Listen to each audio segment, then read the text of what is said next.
ಶ್ರೀ ಗುರು ರಾಘವೇಂದ್ರಾಯ ನಮಃ. ಎಲ್ಲರಿಗೂ ನಮಸ್ಕಾರಗಳನ್ನ ತಿಳಿಸ್ತಾ ಶ್ರಾವಣ ಮಾಸದಲ್ಲಿ ಬರ್ತಿರುವಂತಹ ಮೊದಲ ಏಕಾದಶಿ ಬಗ್ಗೆ ಈ ವಿಡಿಯೋ ಮುಖಾಂತರ ತಿಳಿಸ್ಕೊಡ್ತೀನಿ.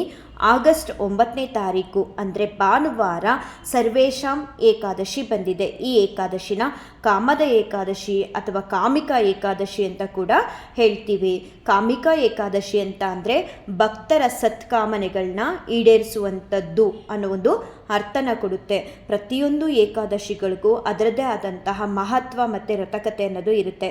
ಈ ಸರ್ವೇಶಂ ಅಥವಾ ಕಾಮದ ಏಕಾದಶಿಯ ರಥಕತೆ ಮತ್ತು ಮಹತ್ವ ಏನು ಅನ್ನೋದನ್ನು ತಿಳ್ಕೊಳ್ಳೋದಾದರೆ, ನಮ್ಮ ಮನಸ್ಸಲ್ಲಿರುವಂತಹ ಸತ್ಕಾಮನೆಗಳೆಲ್ಲವೂ ಕೂಡ ಈಡೇರುತ್ತೆ ಈ ಒಂದು ಕಾಮದ ಏಕಾದಶಿ ಆಚರಣೆ ಮಾಡೋದ್ರಿಂದ. ಜೊತೆಗೆ ತಿಳಿದೇ ಮಾಡಿರುವಂತಹ ಪಾಪ ಕರ್ಮಗಳು ದೂರ ಆಗೋದ್ರ ಜೊತೆಗೆ ಪುಣ್ಯ ಫಲ ಅನ್ನೋದನ್ನು ನಾವು ಪಡ್ಕೋಬೋದು. ಅಷ್ಟು ಮಾತ್ರ ಅಲ್ಲ, ಕುಟುಂಬದಲ್ಲಿ ಸುಖ, ಶಾಂತಿ, ನೆಮ್ಮದಿ ಅನ್ನೋದನ್ನು ನಾವು ಈ ಒಂದು ಏಕಾದಶಿ ಆಚರಣೆ ಮಾಡೋದ್ರ ಮುಖಾಂತರ ಹೆಚ್ಚಾಗಿ ಕುಟುಂಬದಲ್ಲಿ ಸುಖ, ಶಾಂತಿ, ನೆಮ್ಮದಿನ ಪಡ್ಕೊಬೋದು. ಆದರೆ ಶ್ರದ್ಧಾ ಭಕ್ತಿ ನಿಷ್ಠೆಯಿಂದ ಈ ಒಂದು ಏಕಾದಶಿ ಆಚರಣೆ ಮಾಡಬೇಕು. ಇದೊಂದೇ ಏಕಾದಶಿ ಅಂತ ಅಲ್ಲ, ಪ್ರತಿಯೊಂದು ಏಕಾದಶಿಗಳಿಗೂ ಕೂಡ ಒಂದೊಂದು ರೀತಿಯ ಫಲಗಳಿರುತ್ತೆ. ನಾವು ಎಲ್ಲ ಏಕಾದಶಿಗಳನ್ನು ಆಚರಣೆ ಮಾಡಿದಾಗೆ ಆ ಒಂದು ಏಕಾದಶಿಯ ಫಲ, ಅನುಗ್ರಹ ಏನಿರುತ್ತೋ ಅದೇ ಅನುಗ್ರಹ ಫಲನ ಭಗವಂತ ನಮಗೂ ಕೂಡ ಕೊಡ್ತಾರೆ. ನಾವು ಏಕಾದಶಿ ವ್ರತಾಚರಣೆಗಳನ್ನ ಆಚರಣೆ ಮಾಡಬೇಕು. ಇನ್ನು ಏಕಾದಶಿ ಆಚರಣೆನ ಮಾಡೋದ್ರ ಜೊತೆಗೆ ಏಕಾದಶಿ ವ್ರತಕಥೆನೂ ಕೂಡ ಕೇಳೋದ್ರಿಂದ, ಅಕಸ್ಮಾತ್ ಉಪವಾಸದಲ್ಲಿದ್ದು ನಾವು ಏಕಾದಶಿ ಆಚರಣೆ ಮಾಡೋದಕ್ಕಾಗಲ್ಲ ಅಂತ ಅಂದ್ಕೊಳ್ಳೋರಿಗೆ ಏಕಾದಶಿಯ ವ್ರತಕಥೆ ಕೇಳೋದ್ರಿಂದ ಕೂಡ ಭಗವಂತನ ವಿಶೇಷವಾದ ಅನುಗ್ರಹ, ಆಶೀರ್ವಾದ ಸಿಗುತ್ತೆ. ಹಾಗಾಗಿ ಈ ಕಾಮದ ಏಕಾದಶಿಯ ವ್ರತಕಥೆನ ನಾನು ತಿಳಿಸ್ಕೊಡ್ತೀನಿ, ಭಕ್ತಿ ಭಾವದಿಂದ ಕೇಳಿಸ್ಕೊಳ್ಳಿ. ಒಮ್ಮೆ ಧರ್ಮರಾಜ ಯುಧಿಷ್ಠಿರ ಶ್ರೀಕೃಷ್ಣ ಪರಮಾತ್ಮರ ಬಳಿ ಕೇಳ್ತಾರೆ, ಹೇ ಕೃಷ್ಣ, ಶ್ರಾವಣ ಮಾಸದ ಕೃಷ್ಣ ಪಕ್ಷದಲ್ಲಿ ಬರುವ ಏಕಾದಶಿಯ ಮಹಿಮೆ ಏನು? ಈ ಏಕಾದಶಿನ ಹೇಗೆ ಆಚರಿಸಬೇಕು? ಇದರ ವ್ರತಕತೆ ಏನು? ತಿಳಿಸ್ಕೊಡು ಅಂತ. ಆಗ ಶ್ರೀಕೃಷ್ಣ ಪರಮಾತ್ಮ ಹೇಳ್ತಾರೆ, ಹೇ ಯುಧಿಷ್ಠಿರ, ಶ್ರಾವಣ ಮಾಸದ ಕೃಷ್ಣ ಪಕ್ಷದ ಏಕಾದಶಿನ ನಾವು ಕಾಮಿಕಾ ಏಕಾದಶಿ ಅಂತ ಹೇಳ್ತೀವಿ.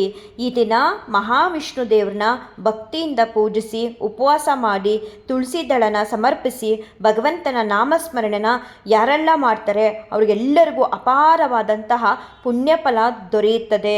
ಹಾಗೆ ಈ ಕಾಮಿಕಾ ಏಕಾದಶಿಯ ವ್ರತಕಥೆನೂ ತಿಳಿಸ್ಕೊಡ್ತೀನಿ, ಕೇಳು ಯುಧಿಷ್ಠಿರ. ಹಿಂದೆ ಒಂದು ಊರಲ್ಲಿ ಒಬ್ಬ ಕ್ಷತ್ರಿಯ ವಾಸ ಮಾಡ್ತಿರ್ತಾನೆ. ಒಂದು ಸಂದರ್ಭದಲ್ಲಿ ಕೋಪದ ಭರದಲ್ಲಿ ಅವನಿಂದ ಒಬ್ಬ ಬ್ರಾಹ್ಮಣನಿಗೆ ಅನ್ಯಾಯವಾಗಿ ಮರಣ ಸಂಭವಿಸ್ಬಿಡುತ್ತೆ. ಆಗ ತಾನು ಮಾಡಿದ ತಪ್ಪಿನ ಅರಿವಾದ ನಂತರ ಆ ಕ್ಷತ್ರಿಯನು ಬಹಳವಾಗಿ ಪಶ್ಚಾತ್ತಾಪ ಪಟ್ಟು ತನ್ನ ಪಾಪಕ್ಕೆ ಏನಾದರೂ ಪಶ್ಚಾತ್ತಾಪ ಮಾಡ್ಕೋಬೇಕು, ಏನು ಮಾಡ್ಕೊಳ್ಳೋದು ಅಂತ ತಿಳಿದೆ ಹಿರಿಯರನ್ನ ಮತ್ತು ಶಾಸ್ತ್ರ ಪುರಾಣಗಳನ್ನ ಓದಿರ್ತಾರಲ್ಲ, ಧರ್ಮಜ್ಞರು ಅಂತ ಹೇಳ್ತಾರಲ್ಲ, ಅವ್ರ ಬಳಿಯೆಲ್ಲ ಹೋಗಿ ಏನಾದರೂ ಪರಿಹಾರ ಇದ್ದರೆ ತಿಳಿಸಿ, ನನ್ನ ಒಂದು ತಪ್ಪಿಗೆ ಪ್ರಾಯಶ್ಚಿತ ಮಾಡ್ಕೋಬೇಕು ಅಂತ ಎಲ್ಲ ಕೇಳ್ಕೊಳ್ತಾರೆ. ಆಗ ಅವರು ಹೇಳ್ತಾರೆ, ಕಾಮಿಕಾ ಏಕಾದಶಿ ವ್ರತನ ಶ್ರದ್ಧೆಯಿಂದ ಆಚರಿಸುವಂತೆ ತಿಳಿಸ್ತಾರೆ. ಆಗ ಕಾಮಿಕಾ ಏಕಾದಶಿನ ಆ ಕ್ಷತ್ರಿಯನು ಬೆಳಗ್ಗೆನೇ ಬೇಗ ಎದ್ದು ಸ್ನಾನ ಮಾಡಿ ಶುದ್ಧನಾಗಿ ಶ್ರೀ ಮಹಾವಿಷ್ಣು ದೇವ್ರನ್ನ ಪೂಜೆ ಮಾಡ್ತಾನೆ. ಭಗವಂತನಿಗೆ ತುಳಸಿ ದಳವನ್ನು ಅರ್ಪಿಸಿ ದಿನವಿಡೀ ಉಪವಾಸದಲ್ಲಿದ್ದು ಓಂ ನಮೋ ನಾರಾಯಣಾಯ ಅಂತ ಹೇಳಿ ನಾಮಸ್ಮರಣೆನ ಮಾಡ್ತಾ ಆ ದಿನ ಪೂರ್ತಿ ಕಾಲ ಕಳೀತಾನೆ. ನಂತರ ರಾತ್ರಿ ಕೂಡ ಭಗವಂತನ ನಾಮಸ್ಮರಣೆನ ಮಾಡ್ತಾ ಜಾಗರಣೆ ಇರ್ತಾನೆ.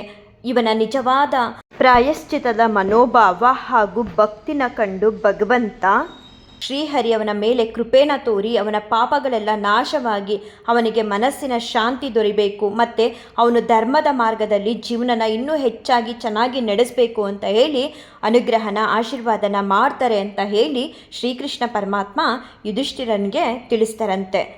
ಈ ಕಾಮಿಕಾ ಏಕಾದಶಿ ವ್ರತಕಥೆನ ಕೇಳಿಸ್ಕೊಂಡ್ಮೇಲೆ ಒಂದು ಸಂದೇಶನ ನಾವು ಅರ್ಥ ಮಾಡ್ಕೋಬೇಕು. ತಪ್ಪು ಮಾಡಿದಾಗ ಪಶ್ಚಾತ್ತಾಪ ಪಡಬೇಕು, ಭಗವಂತನನ್ನು ಭಕ್ತಿಯಿಂದ ಸ್ಮರಿಸಬೇಕು ಮತ್ತು ಮುಂದೆ ಧರ್ಮ ಮಾರ್ಗದಲ್ಲಿ ನಡಿಲೇಬೇಕು.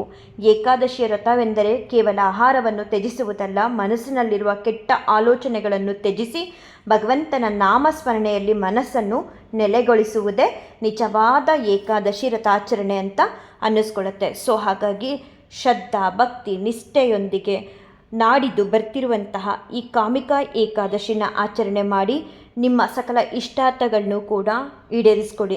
ಹಾಗೆ ತಿಳಿದೇ ಮಾಡಿರುವಂತಹ ಪಾಪ ಕರ್ಮಗಳನ್ನು ಕೂಡ ಈ ಒಂದು ಏಕಾದಶಿ ಆಚರಣೆ ಮಾಡೋದ್ರ ಮುಖಾಂತರ ಕಳ್ಕೋಬಹುದು. ಹಾಗಾಗಿ ಯಾರಿಗೆಲ್ಲ ಸಾಧ್ಯ ಆಗುತ್ತೋ ಏಕಾದಶಿ ಆಚರಣೆ ಮಾಡೋದಕ್ಕೆ ಅಂಥವರು ಏಕಾದಶಿ ವ್ರತಾಚರಣೆನ ಉಪವಾಸದಲ್ಲಿದ್ದು ಆಚರಣೆ ಮಾಡಿ ಭಗವಂತನ ಆಶೀರ್ವಾದದ ಜೊತೆಗೆ ರಾಘವೇಂದ್ರ ಸ್ವಾಮಿಯವರ ಅನುಗ್ರಹ ಆಶೀರ್ವಾದನೂ ಕೂಡ ಪಡ್ಕೊಳ್ಳಿ. ಶ್ರೀಕೃಷ್ಣಾರ್ಪಣಮಸ್ತು, ಶ್ರೀಕೃಷ್ಣಾರ್ಪಣಮಸ್ತು, ಶ್ರೀಕೃಷ್ಣಾರ್ಪಣಮಸ್ತು.